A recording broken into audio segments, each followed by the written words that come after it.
Okay, our world is changing. It's crazy. You're scared. You say, what do I do? How can we survive all of this? First of all, don't be afraid. Trust in the Lord Jesus. Really think about Him. Search the scriptures. See where your need is with Him. Everybody's a little different. I mean, first of all, you need salvation. You need that walk with Him. You need forgiveness for your life. You may not think you're bad, but all of us are sinners, every one of us, until we come to Him. And we're still going to sin, but it'll be different. And I talk more about that in other videos. So get right with the Lord. Have that strength. Trust in the Lord. And because the Lord doesn't give you a spirit of fear. All right, then you have to once you get hold of yourself, say, how can I survive? What can I do? Well, one of the things, let me show you something. You say, what is this? Isn't that beautiful? This is the most beautiful chicken scratch I think I've ever seen. It's so fresh, and it has neat things, a lot different than the old yucky chicken scratch I used to get from feed stores that was so old and dull and didn't have sunflower seeds and pretty, I think those are split peas and just so many things. I mean, it had a few of these, like these little round ones, but they were old and dull. This is bright and beautiful. That's got to be full of nutrition looking like that. It is non-GO natural, but the thing about it is it's from a local ranch. Our feed store is carrying products from our local farmers and stuff, which is one of the things we need to do is start buying local. Get everything local.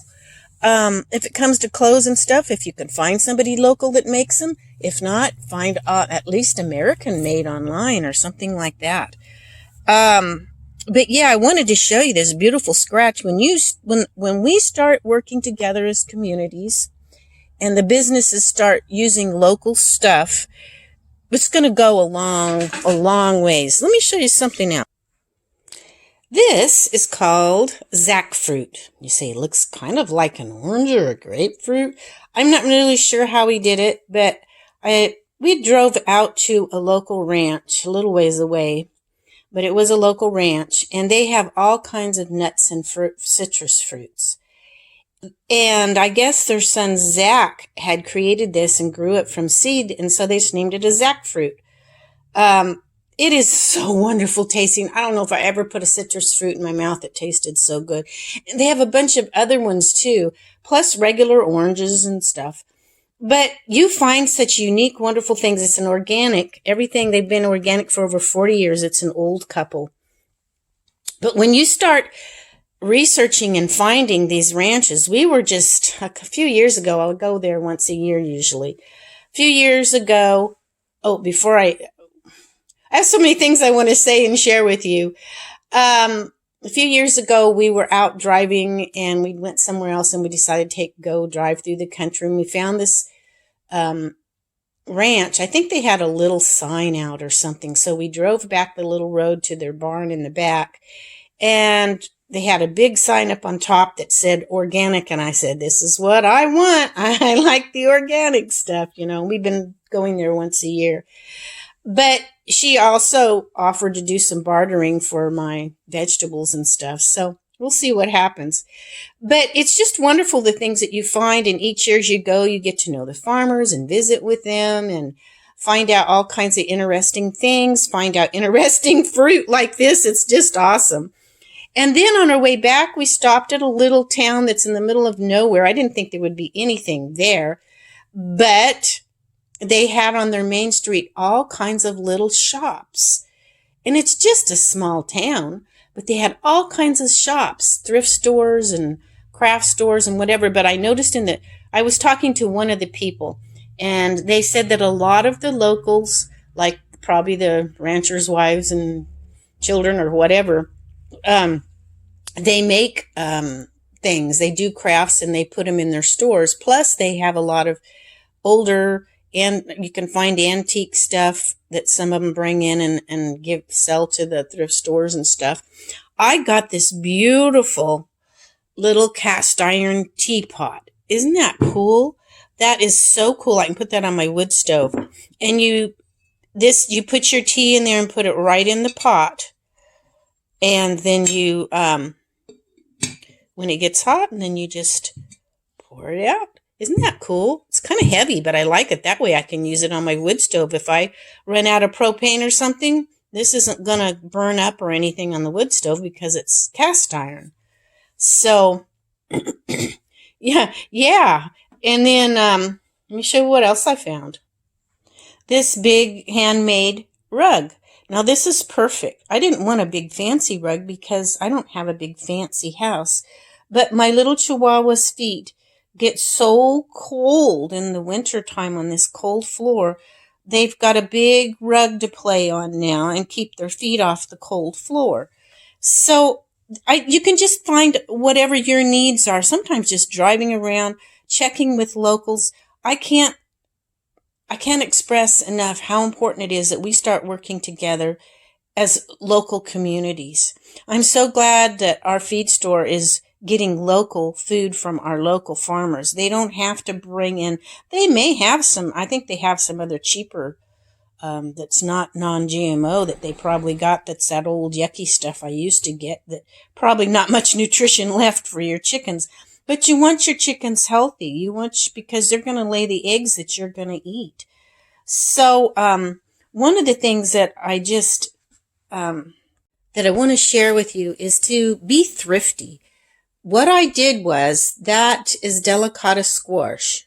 Now, I have 2 small ones left that still look pretty good, so I don't need to cook them yet. But my big one was starting to shrivel a little. It was still good.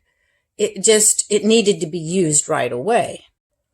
We're going to have to be really thrifty with our stuff. We can't just dig the seeds out and throw it away. Okay, first of all, if I wanted to, I can soak these, clean them up, salt them, and let them set in the salt water for a day or so, and then bake them and eat them myself. But I think what I'm going to do is I'm going to let them dry up a little bit, and I'll probably make another suet for my chickens, where I add a bunch of seeds and different things with the oil and then put it in the refrigerator overnight and let it harden. I had some leftover bacon grease, and then I added some coconut oil because that's good for your chickens too. And I just made one not long ago, and I had some old sunflower seeds that had a little bit left in the bottom of a jar that had kind of been shoved back, and they were okay, but they just weren't fresh. So I went ahead and gave those to the chickens, and I had some old nuts because I just went to that ranch and got my year's supply of new nuts. So I don't know if it's a year's supply or not, but I got some. So the old ones, I give some of those to the chickens, and you just mix that. And you can mix it with scratch and different things, and then pour the oil over it in a little container. You could use an old, let me show you what I used. I've had this for quite a while. Apparently it was a broccoli dish of some sort I had bought out and brought home. So it's still a nice little dish. I saved it.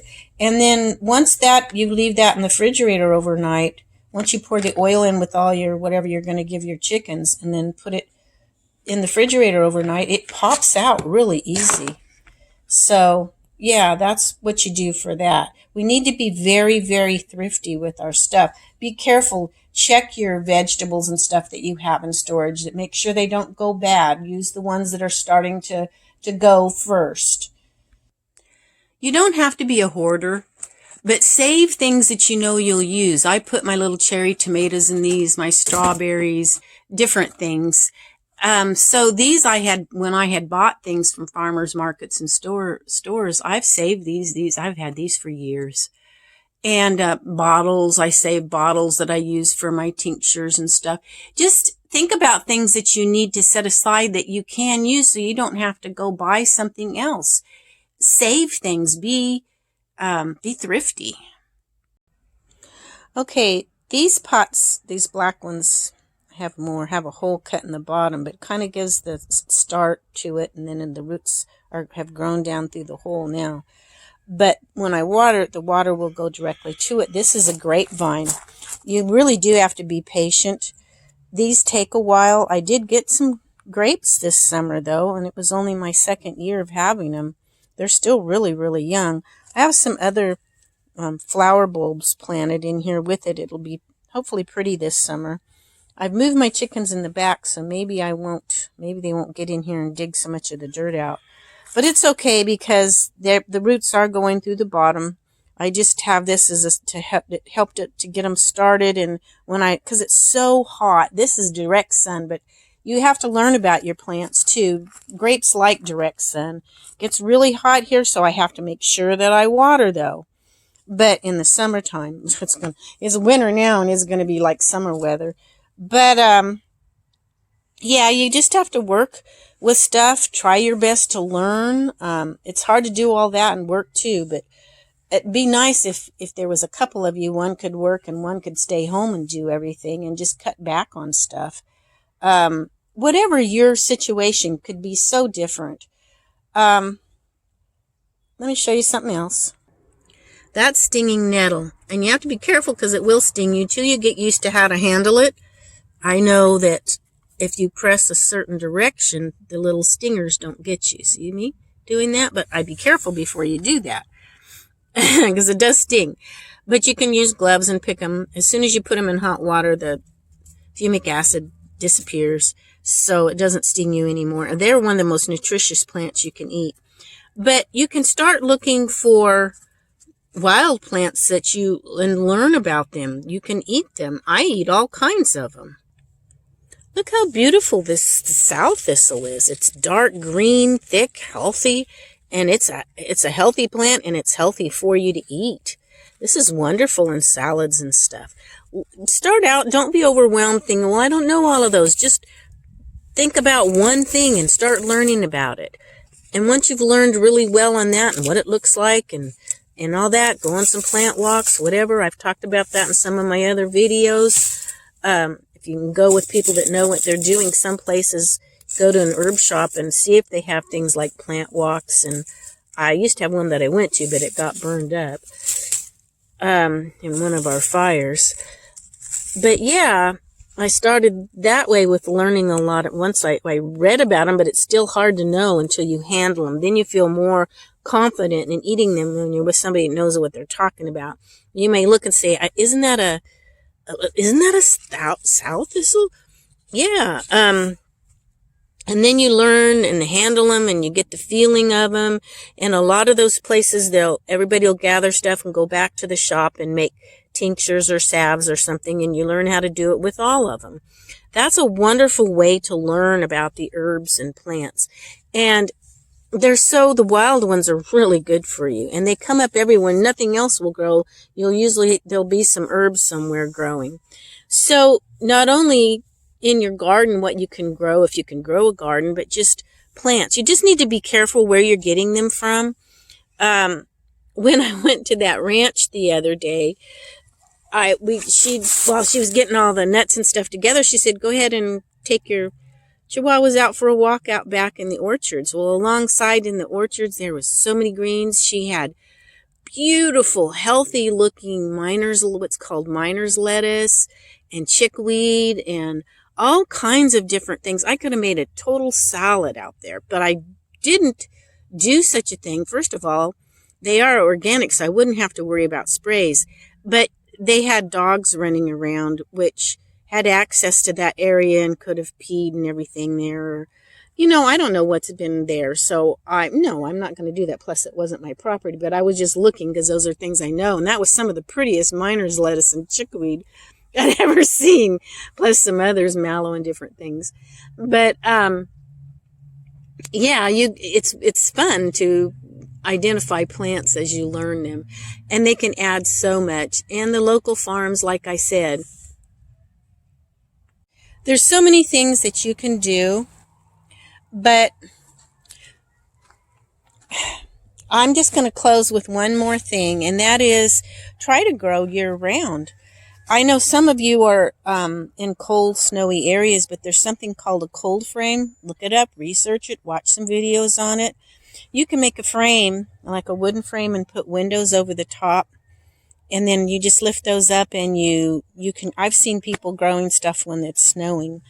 But yeah, there's winter plants that grow in the winter really well and can handle cold easier than other plants. So, like this chard, it's been, my windows will have ice on my car in the mornings from our cold nights, but these are doing fine. Look how beautiful it is. It's thick and beautiful, and cabbage and parsley and beets, and I just finished planting. It's kind of late, but you can plant garlic. You can plant it in February, but it's better, I think, if you plant it in the fall. I just finished planting all in between here with regular garlic. Earlier, I had planted some elephant garlic in there. I've got beets coming up in there. And let me show you something. In my other video where I showed you how to make clutches, I showed this. I got these long bolts to keep the wind from blowing it. But look. My beets are coming up. It's worked. They're growing. I'm growing right in place with so you can use these. There's so many different things you can do. Watch garden videos. Watch my garden videos. I try to talk about a lot of things where you can learn, not only in herbs, but plants and different things. So, one more. I know I said there was the last, but one more. Think about plants that come back year after year after year. That saves you from having to buy that plant, find a place. This is fennel. Of course, it's winter. Usually it's all totally died back, but this winter I still have some green on it. There's more sow's thistle. Look how beautiful it is. And it's edible. So, work on things like, there's so many things, it's exciting. There's so much we can worry about and be afraid of, but we don't have to. If we start thinking about things like this, you keep your mind busy, you're doing something to help yourself that makes you feel good.